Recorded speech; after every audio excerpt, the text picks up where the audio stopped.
Bonjour à tous, bienvenue dans cette capsule. Vous me reconnaissez? Non, bon allez. C'est rigolo, ok, mais on est là pour faire de la physique, donc on va parler aujourd'hui des référentiels. Parce qu'effectivement, lorsqu'on décrit un mouvement, il est important de définir le référentiel. C'est ce qu'on va expliquer tout de suite. Bien, alors pour commencer, regardons un petit extrait de film.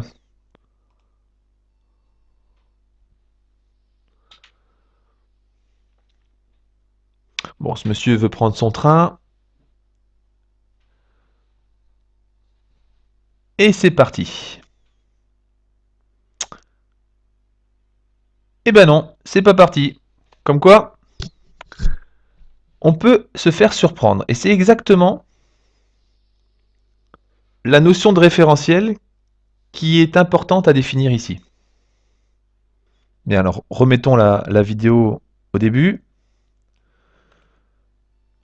En fait, lorsque l'on décrit un mouvement en physique, il faut indiquer ce par rapport à quoi le mouvement se fait. Ici, je peux penser que le train est en mouvement par rapport au quai.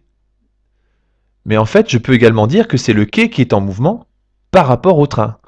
Donc, les deux mouvements sont valables à condition de dire par rapport à quoi ce mouvement se fait.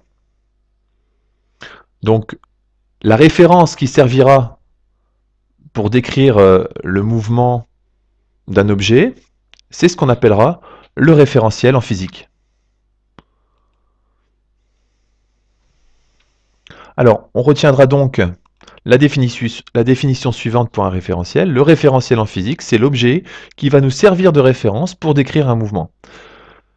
Pour savoir dans quel référentiel on est, on se posera la question, est-ce que l'objet qui nous sert de référence est fixe ou mobile?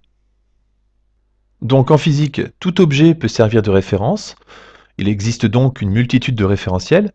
Euh, nous allons souvent utiliser trois types de référentiels. Le référentiel terrestre, le référentiel géocentrique et le référentiel héliocentrique. Donc nous allons tout d'abord nous intéresser au référentiel terrestre et pour pouvoir expliquer ce que représente ce référentiel, nous allons utiliser un logiciel, le logiciel WinStars que vous pouvez télécharger gratuitement sur Internet. Et ce logiciel vous permet d'observer le mouvement des astres dans le ciel à n'importe quelle heure, depuis n'importe quel lieu. Vous pouvez observer ce mouvement soit depuis le sol terrestre ou même depuis l'espace. C'est ce que nous allons faire dans la suite de cette capsule. Donc là ici je me suis placé le 13 décembre 2013 à Dunkerque, très tôt au matin à 6h42 ici comme vous le voyez.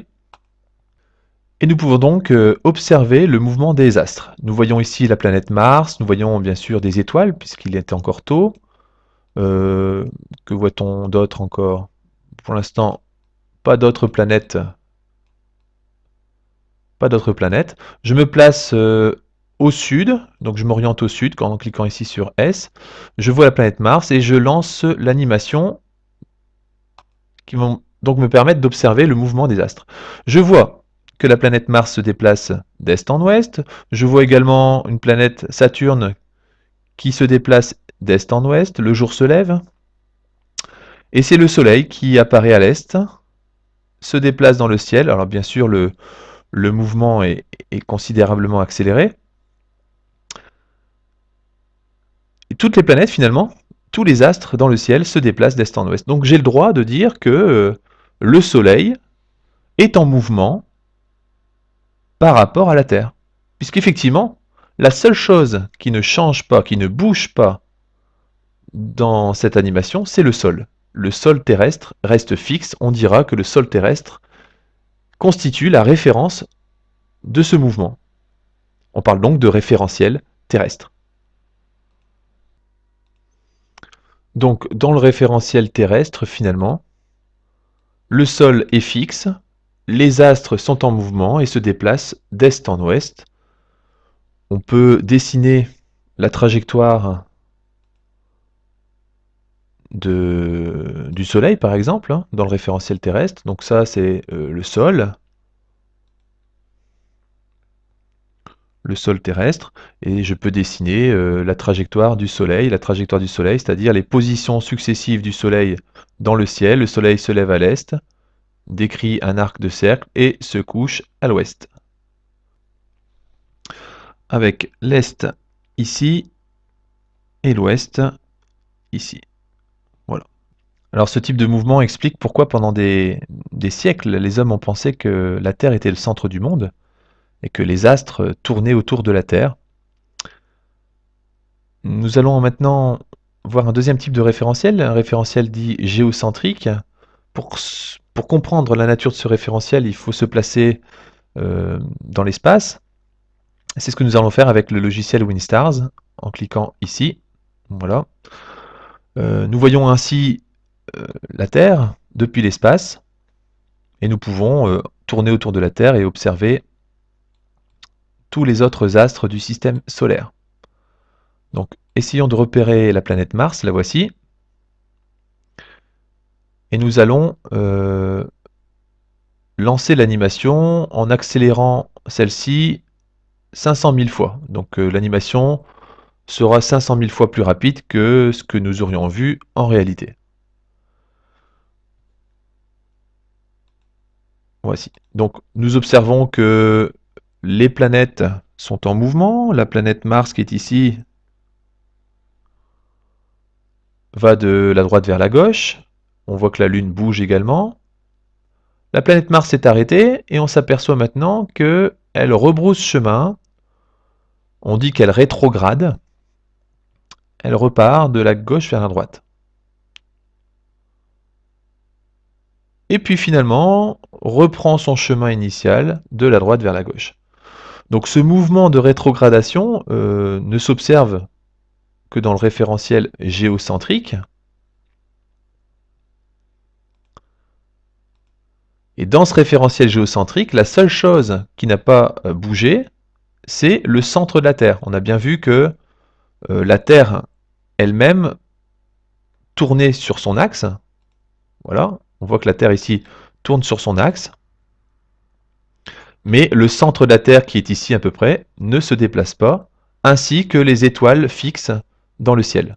Donc on dira que le mouvement qu'on observe ici est décrit par rapport au centre de la Terre et les étoiles fixes.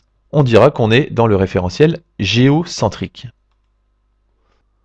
Donc on retiendra que dans le référentiel géocentrique, c'est le centre de la Terre et les étoiles qui sont fixes, et que les autres planètes, elles, sont en mouvement et décrivent des courbes étranges. On va prendre l'exemple de la planète Mars qu'on vient de voir. Donc si je dois décrire sur cet exemple ce que nous avons vu, j'indiquerai le centre de la Terre qui me servira de référence, et j'indiquerai la trajectoire de la planète Mars. Nous avons vu que Mars se déplaçait de la droite vers la gauche, puis rebrousser chemin pour reprendre ensuite son chemin initial. Donc une petite flèche peut-être pour indiquer le sens de déplacement de la planète Mars. Et donc là, c'est la trajectoire de la planète Mars entre décembre 2013 et septembre 2014.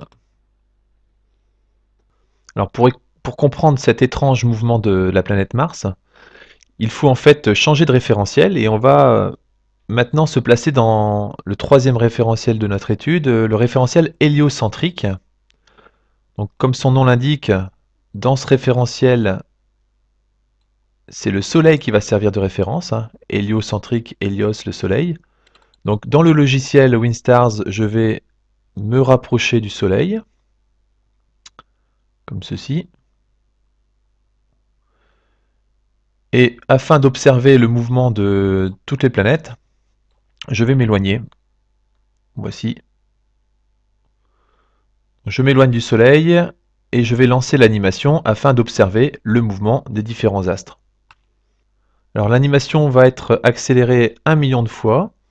Nous voyons ici que les étoiles lointaines et le centre du Soleil restent fixes, tandis que les planètes décrivent des mouvements simples autour du Soleil. Ils décrivent des cercles ou des ellipses, comme nous pouvons le voir ici où j'ai représenté les différentes trajectoires des planètes.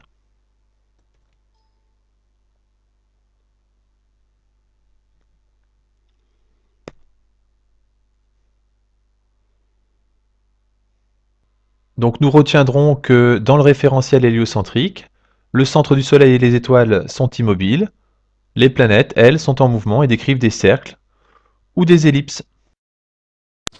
Nous voyons donc que pour décrire correctement un mouvement, il est important en physique de définir le référentiel et que, suivant le référentiel choisi, les trajectoires des objets étudiés sont différentes. Je vous remercie et je vous dis à bientôt.